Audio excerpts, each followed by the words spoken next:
I never loved you. He said it standing in the kitchen, coat still on, keys in his hand, like he had rehearsed it in the car and needed to deliver it before the courage ran out. Simone stood at the counter, with her hands flat on the surface and her back to him, and she did not move. She had learned, in 3 years with Callum, that stillness was her only reliable shelter in moments she had not seen coming. I think, he said, I was in love with the idea. The life we were building. Not you specifically. She turned around. She looked at him. He was looking at the floor. I'm pregnant, she said. He looked up. 12 weeks, she said. I was going to tell you tonight. The silence that followed was the kind that changes the specific shape of everything that comes after it. She watched his face move through several things. Shock, something she had once believed was love and now understood differently, and then a careful settling into an expression she did not recognize. I'll support the child, he said. Financially, whatever you need. Get out, she said. He got out. If you have ever been told the truest thing about someone at the worst possible moment, stay with us. Because what Simone builds over 5 years without Callum, and what happens when he sees what she built, is the kind of story that starts with a door closing and ends with something so much better than the life she almost had. Subscribe right now. You need to see where this goes. Simone Okafor was 31 years old, 12 weeks pregnant, and standing in a kitchen that was half hers and half his, and now somehow neither. She did not cry that night. She organized. She made a list, a real list, on paper, the kind she made when a project had too many moving parts and she needed to see them all at once. Column 1, what she had. Column 2, what she needed. Column 3, what came next.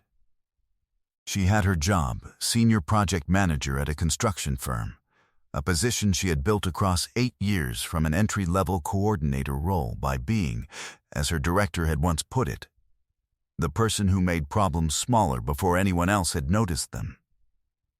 She had her salary. She had her savings. Separate. Always separate. Her mother's advice from when she was 22. Keep your own account, Simone. Not because you expect the worst, but because you deserve the option of choosing. She had chosen. The apartment was his name on the lease, which was inconvenient, but not unsurmountable. She had a sister, Yemi, 28, who had a spare room and opinions about Callum that she had been keeping diplomatic for 2 years and now released comprehensively and at length on the phone that night while Simone packed what was hers into 4 boxes and a garment bag. Yemi arrived at 11 with a van she had borrowed from a friend and the expression of a woman who has been waiting to be useful in exactly this way. I knew, Yemi said, carrying the second box. I know you knew, Simone said. I said nothing for 2 years. I know that too. I have opinions. Yemi, I am aware. They carried the boxes. Simone did not look at the kitchen on the way out. She moved into Yemi's spare room and gave herself 1 weekend to be still, and then she rebuilt. The list had 14 items. She worked through them in order, the way she worked through everything, methodically, without rushing any step, but without allowing any step to become a reason to stop. She found an apartment of her own by month 3, before she was showing enough for it to complicate the viewings. She went to every viewing alone, chose the one with the best light, and signed the lease the same afternoon.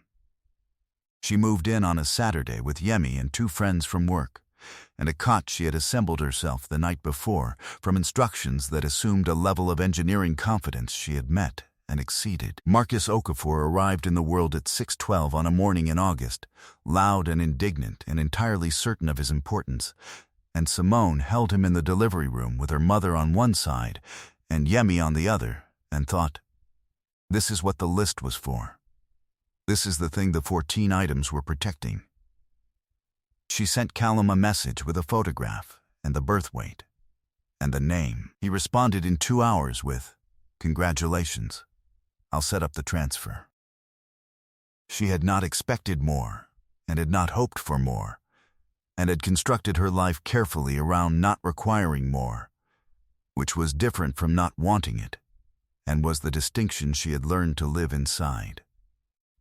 She did not think about Callum. She thought about Marcus.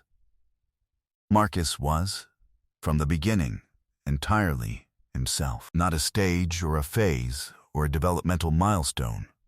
A person, distinct and specific, with preferences and a sense of humor that emerged, improbably but undeniably, before his 2nd birthday. He liked trucks but was equally interested in flowers. He made observations about people in public that were so accurate they were occasionally mortifying. He told Simone, at age 3, that she was his best friend and his favorite person, and also she was sometimes grumpy in the mornings, and he thought she should know. She was building something, not compensating for what she'd lost, building from what she had, which was different and better, and hers in a way that nothing shared with Callum had ever been. The project that changed everything came in Marcus's 4th year.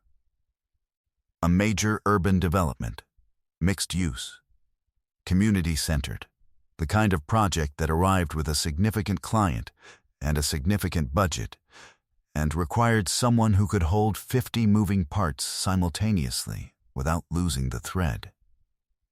Her director gave it to her without hesitation. She had been waiting for something like it for 3 years, and she did not waste the wait. The client was Harrow Development. She had worked with their leads before, competent, clear, the kind of firm that trusted the people it hired. The lead on this one was someone new to her. His name was in the brief, Daniel Harrow, principal. She did not look him up before their first meeting. She preferred to form her own impression without the interference of a profile. She had found that reading about people before meeting them was a way of arriving at conclusions before she'd earned them. He was 43. She worked this out later. In the first meeting, he was simply a man who arrived on time, had read the full brief, including the appendices, asked questions that revealed he understood both the construction and the community dimensions of the project, and did not make her feel at any point like the room was his in a way that it wasn't also hers. She had been in enough client meetings to know how unusual that was. They worked together across 8 months. It was not always easy. Daniel had strong views about timeline. She had strong views about resource allocation. And there were 2 weeks in the 5th month where they disagreed daily, and both held their positions until the data resolved it, which it did, in her favor, which he acknowledged without making her feel she had won something at his expense. She noticed him. She was honest with herself about noticing him. She was also honest with herself about the fact that she was a 36-year-old single mother in the middle of the most significant project of her career, and she was not going to do anything stupid with either of those facts. He asked her to dinner in the 7th month, not as a client event, as a question, clear and direct. "I'd like to take you to dinner." Not about the project. "I want to be transparent about that," she said.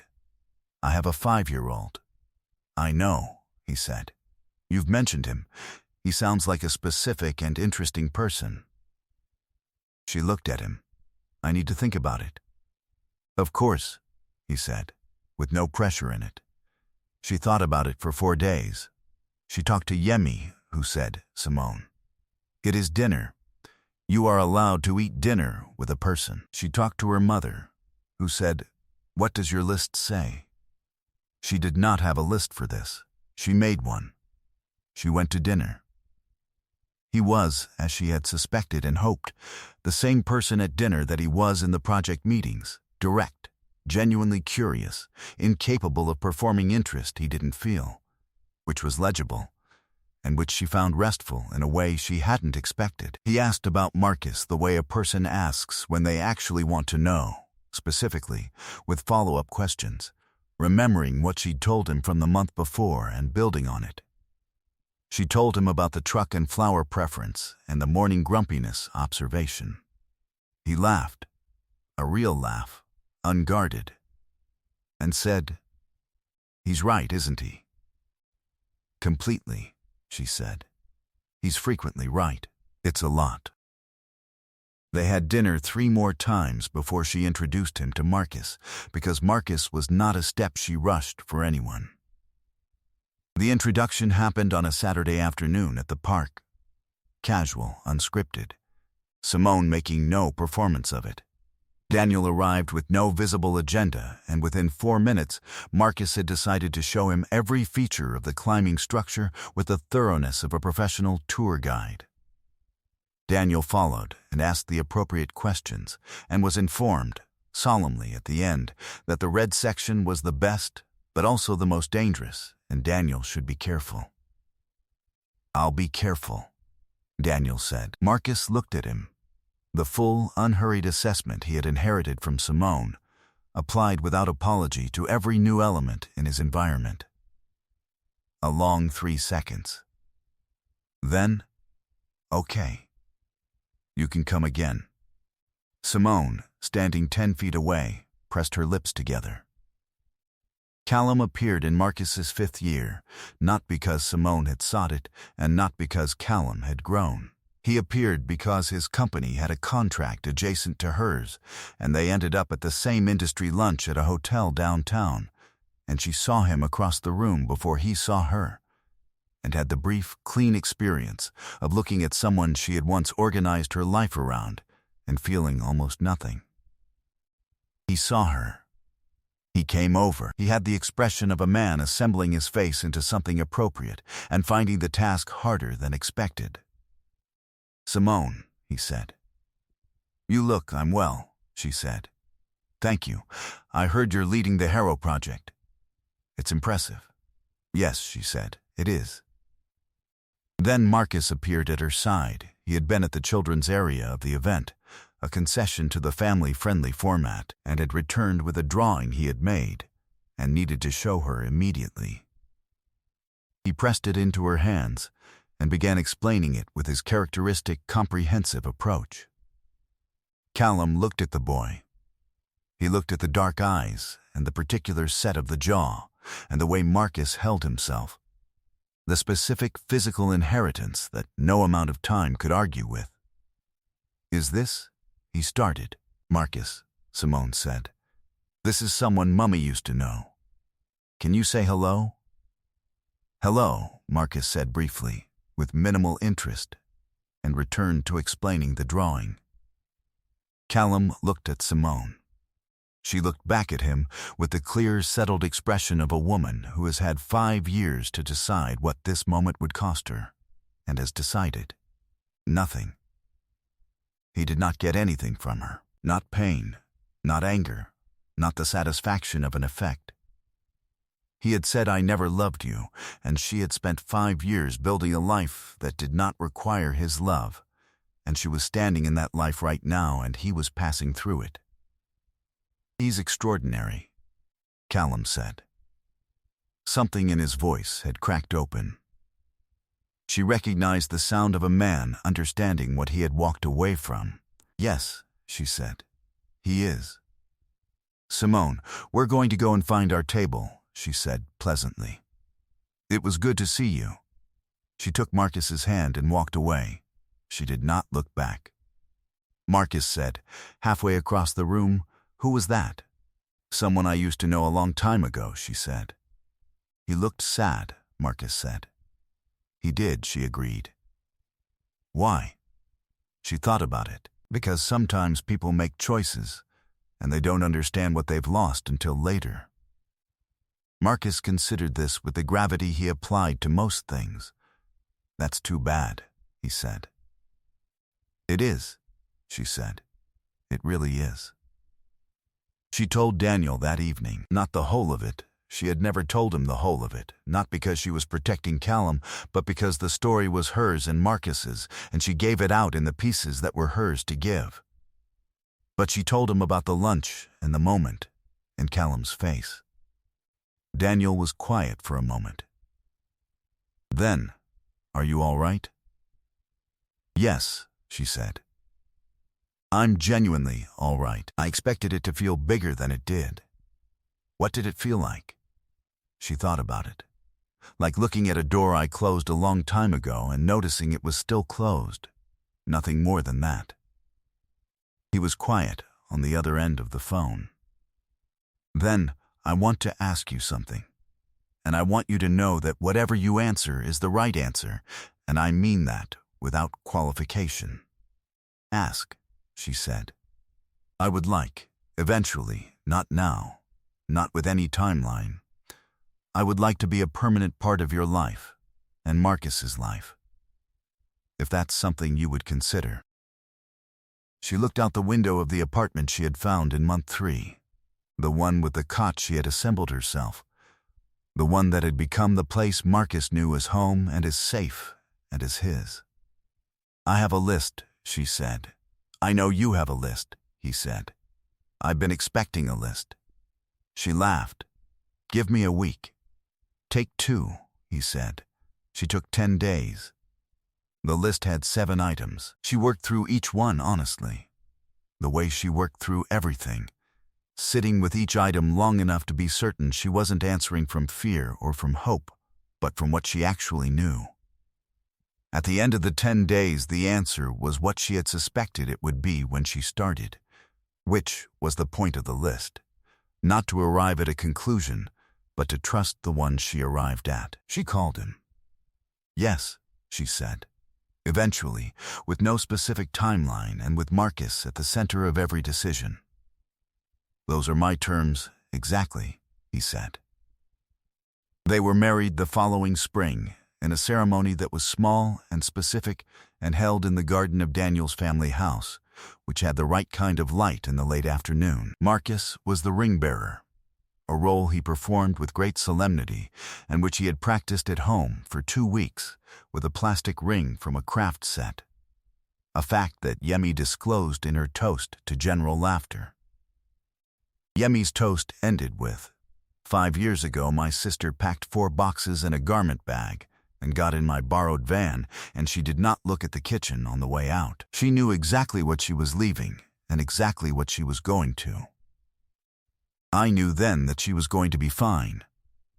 I just didn't know she was going to be this." Simone stood in the garden with the afternoon light and Daniel's hand and Marcus between them with his solemn ring-bearer face. And she thought about the kitchen and the coat and the keys and "I never loved you." And the list with 14 items, and the cot assembled alone in a new apartment, and the morning in August, and the room full of the people who had stayed. He had never loved her. That had turned out to be the truest gift he ever gave her, though he hadn't meant it as one. Because what she had built without him, the work, the apartment, Marcus, the list, the 10 days, the afternoon light in this garden, was hers in a way that nothing built around someone who didn't mean it could ever be. Some endings are the real beginning. Some "I never loved you" is the door that had to close before the right one could open. Some people tell you the worst thing at the worst moment, and the only thing left to do is pick up the list and get to work. She had gotten to work. She had never stopped. If this story reached you, share it with someone who needed to hear that the leaving was the beginning, and subscribe. Because every week we are here, and we are just getting started.